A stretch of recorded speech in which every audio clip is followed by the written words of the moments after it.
Welcome to the Coherent Business Podcast, which is part of the Coherent Business Project. I'm Aram, and what we're working on here is a huge project. That is to create a new mythology of business. Every week in my day job, I sit down with leaders and I talk to them about how their businesses are functioning and about how all the different parts of their lives fit together into a coherent whole. And I've noticed that conversation really needs a lot of support. Our metaphors, our analogies, our mythologies, our organizing frameworks for how we think about enterprise are really flat and thin and reductionistic, and they don't do for us what we need them to do for us. So if that project is of interest to you, then I encourage you to stick around. Every week, we'll be talking with people who are leaders, who are both thinkers and doers, and who are wrestling not only with the deepest, thorniest business questions, but also with the deepest, thorniest life questions. I hope you enjoy this episode.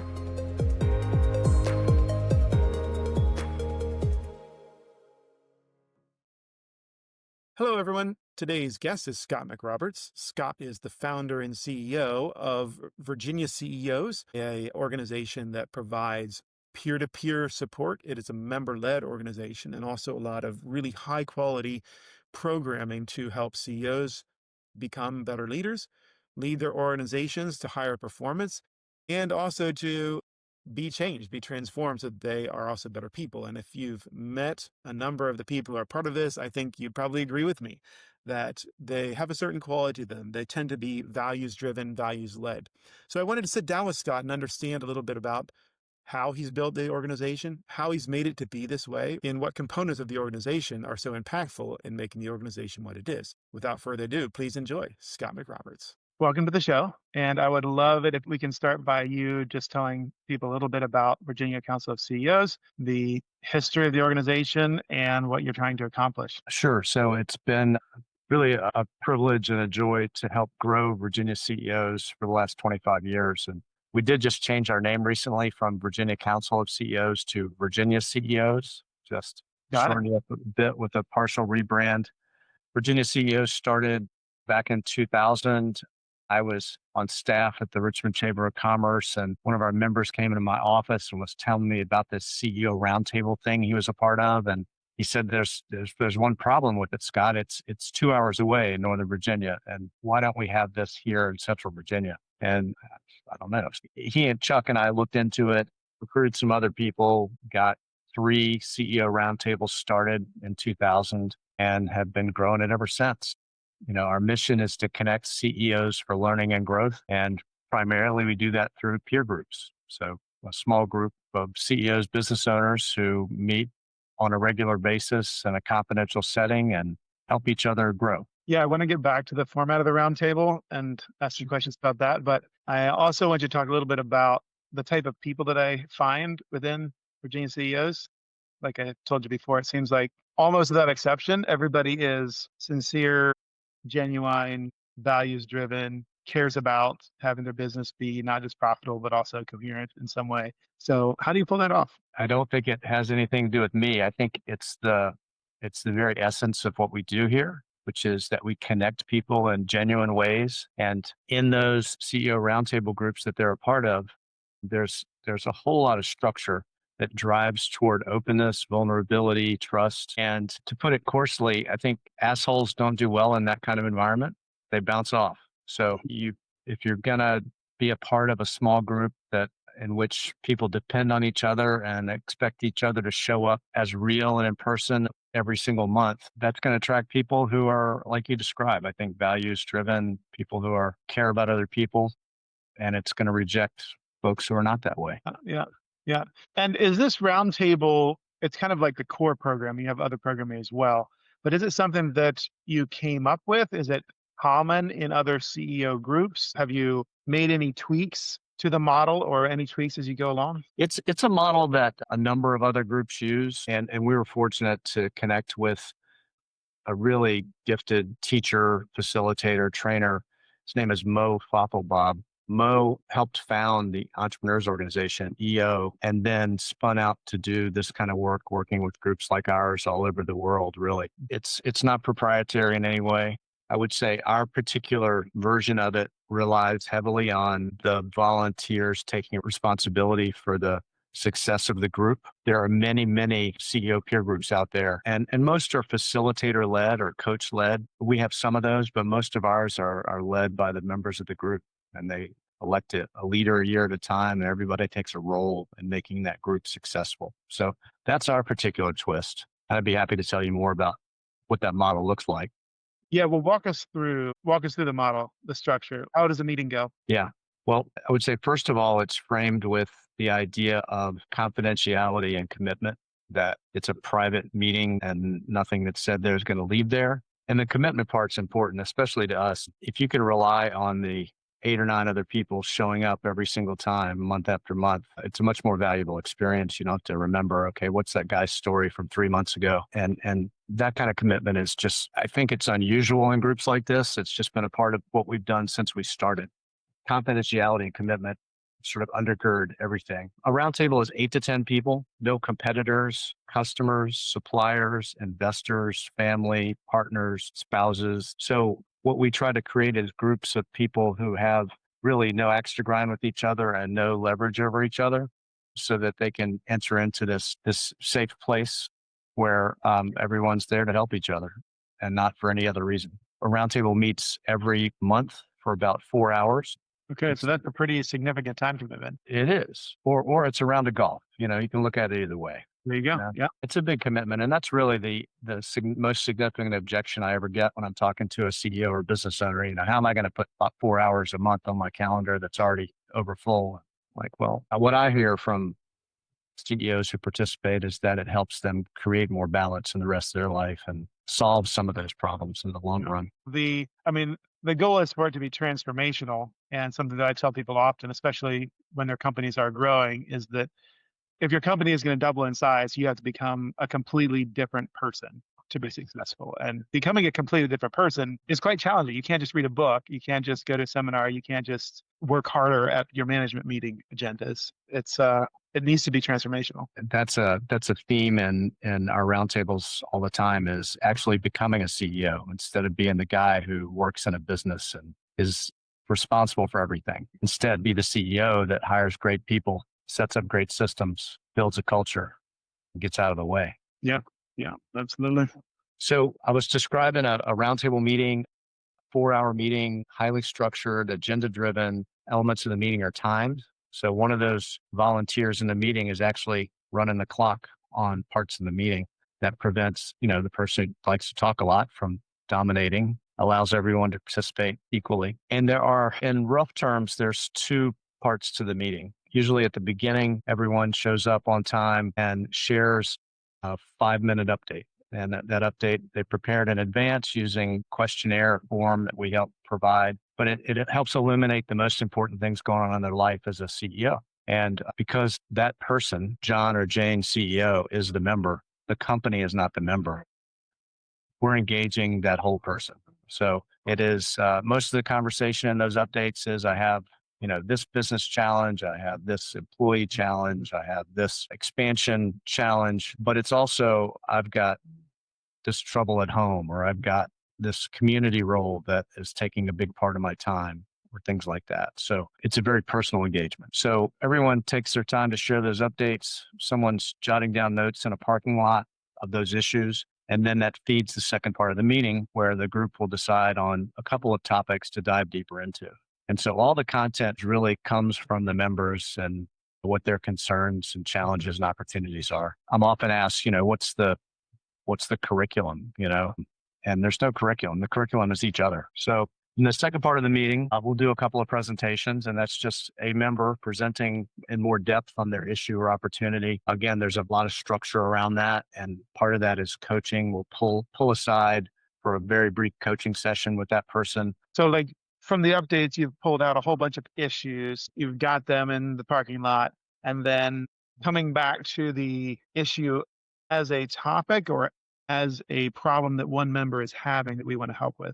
We're coming back to one person's issue or opportunity, good or bad.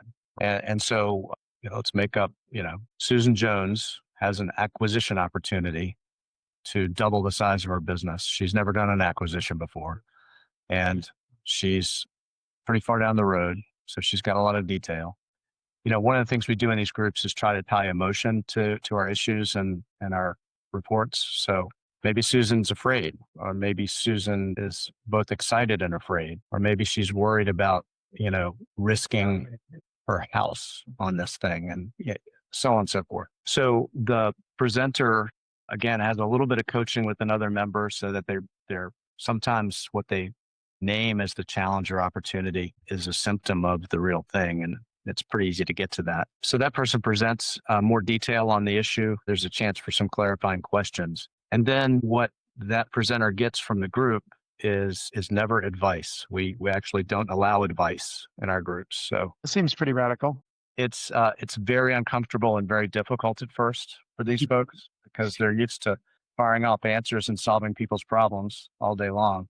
And that's not what we're there for. We're there to learn from each other's experience. So what we're asked to do is to share experiences we've had that we think will be helpful to that person. So we tell a story, we share what we've done, how we failed at that, how we succeeded at that. And so instead of well, Susan, you ought to run from that deal. That's a crappy deal. You get a story of, the deals I did, or the deals I've seen, or the resources I've used to do deals like that before, or the criteria that I've used, or the ones that went bad, or the ones that went well. And everyone's sharing those stories and experiences. And so everyone around the table is learning at the same time, not just Susan, the presenter, which is a much richer conversation than everyone trying to solve Susan's problem and tell her what to do. Yeah, well, and it preserves the psychological openness that you usually need in order to make your hardest decisions, the hardest judgment calls, or to just change your character. Oh, you're right. Yeah. You have to remain very open. And being told the best thing by the smartest person with the most money isn't going to do that. Yeah. There's no obligation that comes with somebody sharing their story. When someone gives you advice, you feel compelled to do something, reply, answer. Mm-hmm. Okay, so no advice. So we go around. Yeah. And everybody shares stories. And at the end, Susan has an opportunity to maybe summarize what she's realized or learned, or just say thank you, and we move on. So that's what we do in Roundtables, month in, month out. We share, here's what's going on in my life, take a couple of deep dives into issues or opportunities with each other, share our stories, and learn from each other over and over. So it's a couple, if you have 8 to 10 people there, and how many of them would we do a deep dive on in a given session? Usually two per meeting. And that's selected by whoever's in the deepest emergency, or is it rotating? Every group does it a little differently. There are some groups that will schedule one in advance and keep one open for what's the most urgent thing that came up today. That's pretty common. And then how do you sort of keep a finger on the pulse of what's happening in the groups? Are you visiting? Are you talking to CEOs separately? How do you know what's happening, or if there's tweaks that are needed, or what resources you need to bring at your other programming? Right. Well, as I mentioned, there's a leader elected for a year at a time in each group. And those leaders we meet with about 4 times a year to touch base, do a little extra training, and support them in any way we can. So we hear from them. Because of the confidentiality of the groups, I try not to intrude. Every group joins us for training once a year, sort of retraining, refresher training, to just sharpen the saw on the processes we use, because it's human nature for a bunch of hard driving business owners, CEOs, to think they can do it better. And it's sort of like a franchise. You're essentially buying into this process that's time proven and tested. And, usually when they go off the reservation, it doesn't work very well. So I stay in touch with the leaders. I'm in regular conversation with members all over the place. We ask for feedback on other programming that we do from our members all the time. And then we do evaluations for each roundtable as well. Okay. So in some ways, it's pretty hands-on. You're very involved without being there in order to not change the atmosphere of the group. Right. And I think one of the unique things about Virginia CEOs is that we are sort of a big tent, and we're kind of more scalable than some other groups like us, because our groups are led by members of the group, and they don't require another facilitator to plug in there and start a group. And it goes all the way up to my board of directors, which is 8 members of mine, and several committees that reside under the board and that help drive us forward, that help recruit new members, that help us serve the roundtables and the other programming we do. the more great CEOs we have involved, the more we can do. Just really the sky's the limit. Yeah, yeah. That changes the business model, the financial model substantially if you don't have a paid facilitator. Plus, it increases the level of participation, which is notable. So, what are you hoping to accomplish? Like, in a way, what you're doing is, or could be portrayed as values neutral, in that people bring their problems and then the group brings whatever resources they have to help address those problems or issues or growth areas. But I'm sure you see, even if you didn't wish it, I'm sure you see trends in the ways that people develop. If people stick with this process, they become more something. And you probably think that's a good thing, or you would change something. So what is it? What are the outcomes if every business owner in Virginia participated in this? What would be different, or what would you hope would be different?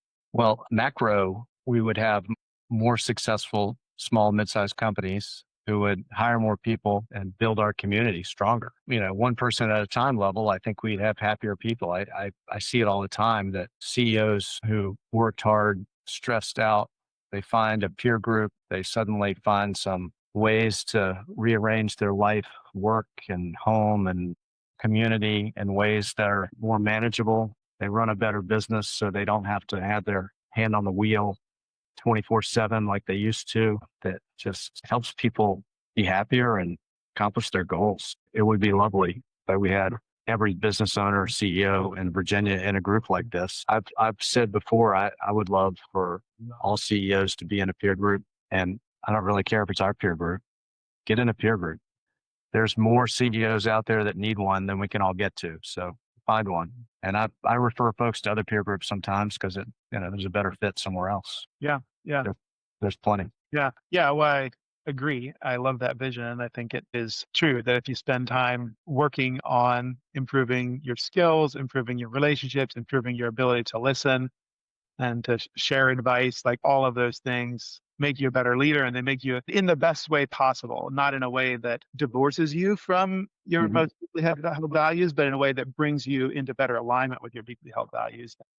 I'll give you a specific example. I have a member a few years ago who told me this story. He joined us and he was running his family business that his parents were still in and were sort of refusing to let go, even though they said he was running it. They didn't really release the reins. It was a business that needed transformation just to keep up with technology and the times. And he was leading that and they were resisting it. And their relationship was in the tank. It was not good. And he said, my roundtable helped me with that for 2 years. And I finally got my parents to actually retire, turn over the reins. And I have a fantastic relationship with them now that I'm not sure I would have had without my roundtable as the sort of counterbalance and the place to talk it out and a place to figure out how to move that relationship in the way I want it to go. That's a great story. I'm sure there are a lot of those. Do you have a sense of what are the most frequent issues or themes of issues that people bring up or that come to? I mean, sure that a lot of things come up, but the things that are recurring or tend to dominate discussions or groups keep coming back to, do you have a sense of what those are? The biggest bucket is certainly people issues, acquiring, retaining, Sure. getting talent aligned in the right places in your business. And then the second bucket is just how to sell more stuff, right? Marketing, marketing and sales. And then I think I hear almost every group talking about succession issues, exit planning, whether that's, in a few years or 20 years from now. How do I build a company that has value for my family, for the next generation? How do I build a company that serves the community it's in? How do I build a company that helps my employees grow as well, and with an end in mind? Yeah, and honestly, that's a great thing to talk to peers about, because a lot of people in that room are people who have gotten good at bringing massive amounts of cash into their companies. Right. Exactly. So I want to talk a little bit about trends you're seeing. I don't know if anything comes to mind here, but I'm curious over the past few years, what you're seeing change in the problems that people are bringing, the ways they're approaching the problem, other resources that they're reaching out to, Virginia CEOs or for outside help. What's shifting in the needs and focus of CEOs? I think CEOs, compared to 5 or 10 years ago, have a more humanistic view toward their businesses. I think they realize that their success relies on them having some empathy and connection with the people that they're leading. I think that's just a leadership trend in general. Jack Welch CEO type is gone, and we've moved on to probably a better model. Good leadership makes bad TV. Good principle to remember. That's absolutely true. And then I think AI and automation are the big topics.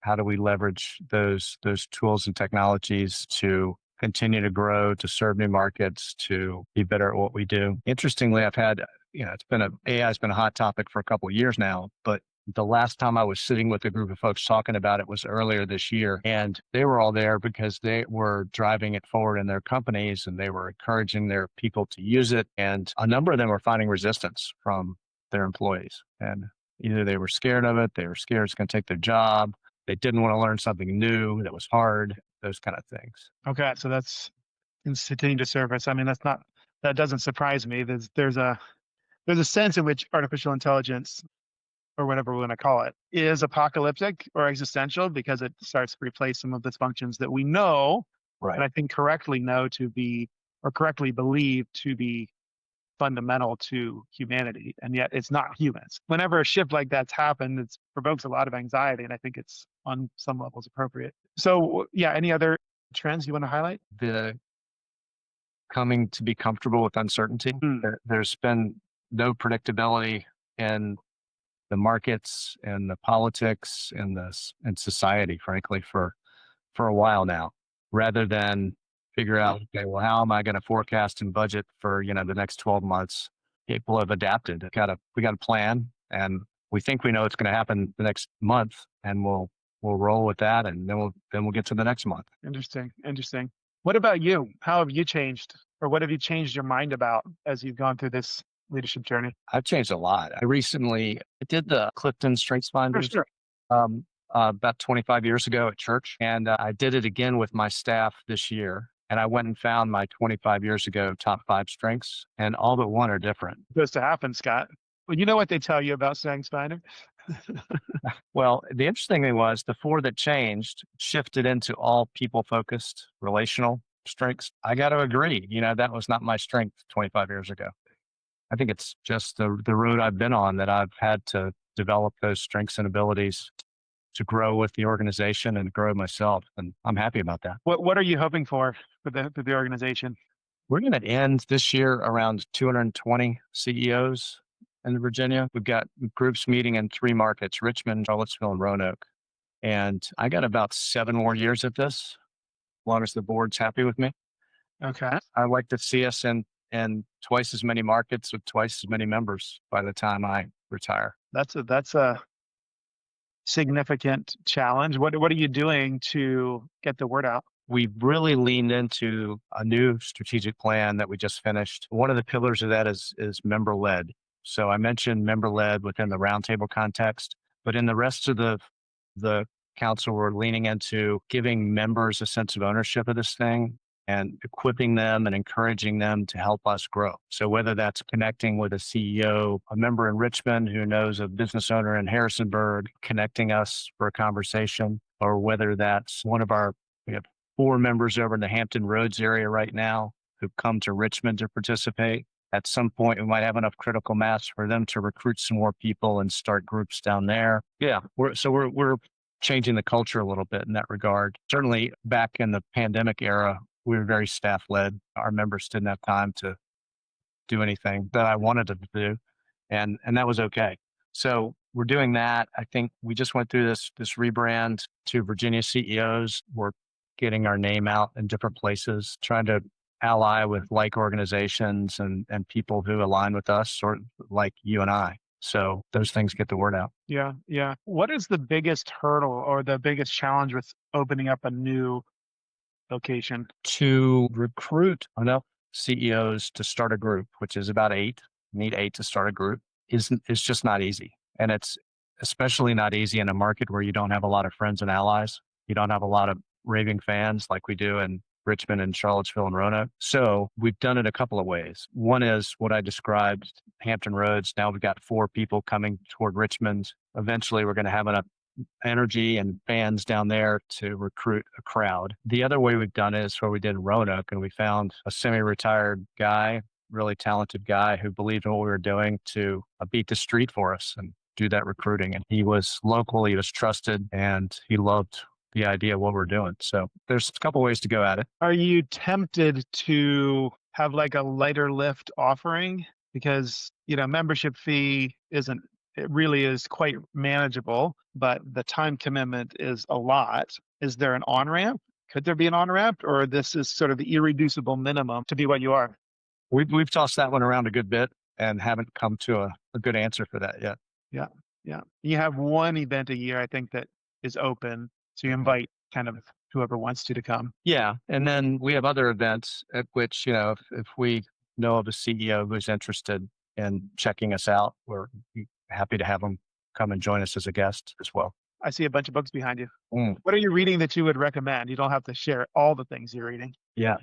Becoming the Experience Maker, Dan Gingiss. And Dan teaches how to create remarkable customer experiences. And he is also going to present for us at our fall conference next September. I'm intrigued by this book. I'm bouncing it off of a few of my members who I think do a great job of experience management, but I'm loving reading that. And then the other one I'm reading is Outgrow, Alex Goldfein. Alex has sort of a system and a plan to rapidly increase revenue. And it is all sort of people and relationship based. One nugget is just a rhythm of reaching out to not just potential customers, but all of your contacts with offering something for free. Here's an article I liked that I thought you would want. Here's an invitation to my next lunch or whatever. And just staying in touch that way and being helpful and not being a sales guy pushing stuff at people. So he's going to come and speak to our luncheon in Richmond on January 29. So looking forward to that. No, I like that. I do have a sense, I don't know if this is accurate because I'm not specifically in sales, but I do have a sense that sales is shifting that direction. I mean, it's been a decade or so now that people are saying good salespeople talk, great salespeople listen, but it seems to be going even more that direction to where you can kind of tell if somebody's old school and isn't. I don't know if maybe people are buying from them, but it really feels like creating a relational connection, developing trust. You're there creating a partnership and an atmosphere of partnership. Probably what brings in, especially big ticket sales, that people need some sort of dependable relationship, not just I got talked into it for 15 seconds. For sure.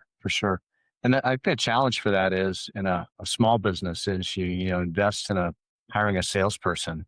You need to see ROI on that right away.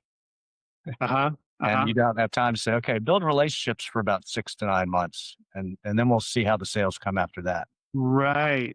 What would you tell a CEO who's considering joining Virginia CEOs or something similar?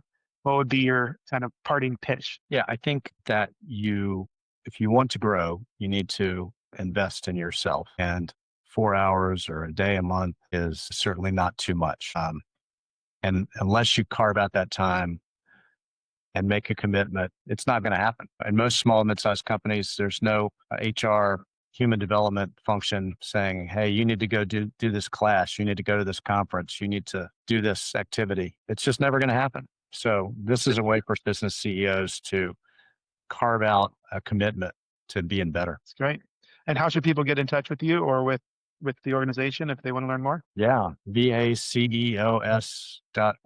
Great. Well, I will certainly be sending as many people your way as I can. I've already sent a few emails, and there's people I run across people definitely want to get them connected with you because I think this is one of the really important tools that we have, especially in this area, to raise the water level of people's abilities and also their coherence, to use my pet word, of their companies. So really appreciate you taking the time to talk through some things. Anything else I can do to support what you're putting together, please let me know. Awfully grateful. Thanks for having me.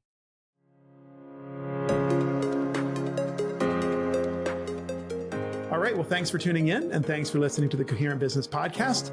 I hope this conversation sparked something from you, and I'd ask you now just to take the time to comment, to rate the show, and to think of someone who might be wrestling with similar questions that you can share some of these conversations with. That's what we're here for, is to try together to advance the state of the art when it comes to running a coherent business.